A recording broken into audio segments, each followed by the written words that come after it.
एक जंगल में एक बहुत पुराना बरगद का पेड़ था। उस पेड़ पर घोंसला बनाकर एक कौवा कौवी का जोड़ा रहता था। उसी पेड़ के खोखले तने में कई से आकर एक दुष्ट सर्प रहने लगा।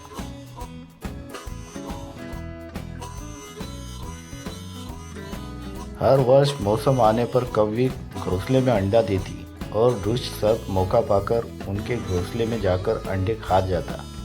एक बार जब कौवा व कौवी जल्द भोजन पाकर शीघ्र ही लौट आए तो उन्होंने उस दुष्ट सर्प को अपने घोंसले में रखे अंडों पर झपटते हुए देखा। अंडे खाकर सर्प चला गया। कौवे ने कौवी का धाड़ल बढ़ाया। प्रिय, हिम्मत रखो, अब हमें शत्रु का पता चल गया है, कुछ उपाय भी सोच लेंगे। कौवे ने काफी सोच विचारा और पहले वाले घोंसले को छोड़ उससे काफी ऊपर टहनी पर घोंसला बनाया और कौवी से कहा, यहाँ हमारे अंडे सुरक्षित रहेंगे। हमारा घोंसला पेड़ की चोटी के किनारे निकट है और ऊपर आसमान में चील मंडराती रहती है। चील सांप की बहरी है। दुष्ट सांप यहाँ तक आने का साहस नहीं कर पाएगा।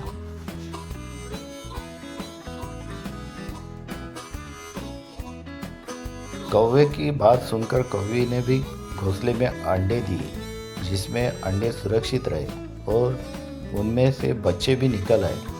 उधर सर्प उनका घोंसला खाली देखकर यह समझा कि उनके डर से कौवा कौवी शायद वहां से चले गए।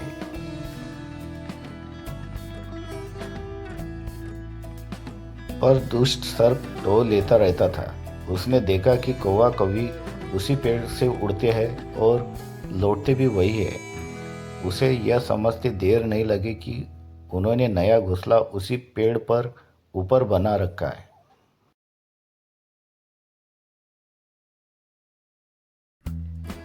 एक दिन सर्प खोह से निकला और उसने कौवों का नया घोंसला खोज लिया।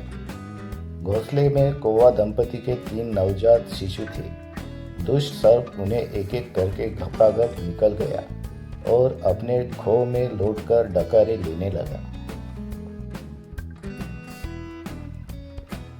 कौवा व कौवी लौटे तो घोंसला खाली पाकर सन रह गई। घोंसले में हुई टूट फूट व नन्हे कौवों के कोमल पंख बिखरे हुए देखकर वह सारा माजरा समझ गए। कौवी की छाती तो दुख से फटने लगी। कौवी बिलक उठी, तो क्या हर वर्ष मेरे बच्चे सांप का भोजन बनते रहेंगे? कौवा बोला, नहीं, यह माना कि हमारे सामने विकट समस्या है, पर यहाँ से भागना ही उसका हल नहीं है। विपत्ति के समय ही मित्र काम आते हैं।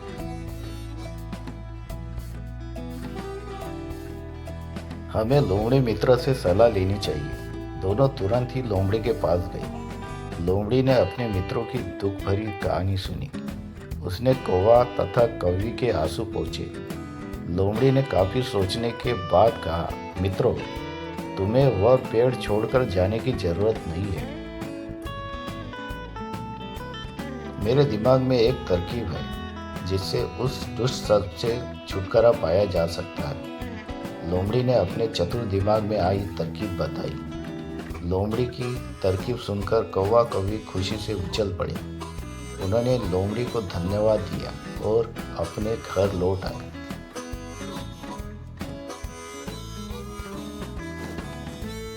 अगले ही दिन योजना अमल में लानी थी।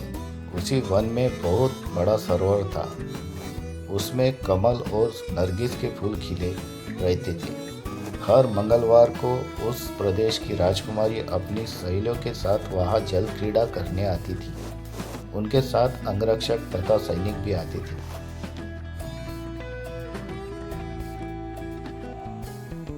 इस बार राजकुमारी आई और सरोवर में स्नान करने जल में उतरी तो योजना के अनुसार कौवा उड़ता हुआ वहां आया। उसने सरोवर तट पर राजकुमारी तथा उनकी सहेलियों द्वारा उतार कर रखे हुए कपड़ों व आभूषणों पर नजर डाली। कपड़े के ऊपर राजकुमारी का प्रिय हीरे व मोतियों का विलक्षण हार रखा था। कौवी ने राजकुमारी तथा सहेलियों का ध्यान अपनी ओर आकर्षित करने के लिए काव काव का शोर मचाया। जब सबकी नज़र उसकी ओर घूमी तो कौवा राजकुमारी का हार चोंच में दबाकर ऊपर उड़ गया। सभी सहेलियां चीखी, देखो देखो, वह राजकुमारी का हार उठाकर लेकर जा रहा है।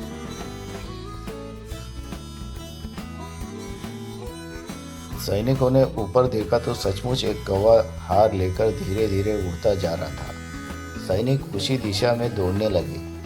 कौवा सैनिकों को अपने पीछे लगाकर धीरे धीरे उड़ता हुआ उसी पेड़ की ओर ले आया।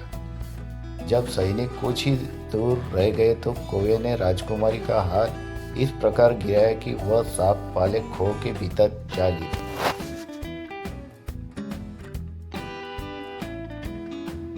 सैनिक दौड़कर खो के पास पहुंचे। उनके सरदार ने खो के भीतर झांका। उसने वहां हार और उसके पास में ही एक काले सर्प को कुंडली मारे देखा। वह चिल्लाया, पीछे हटो, अंदर एक नाग है।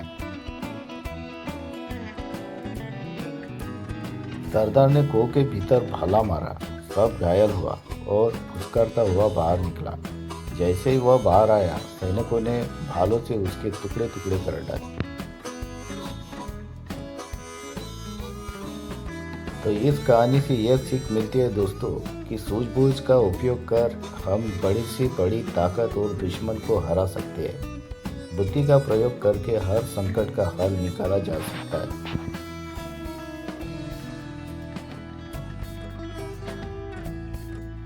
तो कैसी लगी कहानी दोस्तों? अगर कहानी अच्छी लगी होगी तो चैनल को लाइक करो, शेयर करो, सब्सक्राइब करो। शेयर करने में और सब्सक्राइब करने में और लाइक करने में कंजूसी मत कीजिए प्लीज़।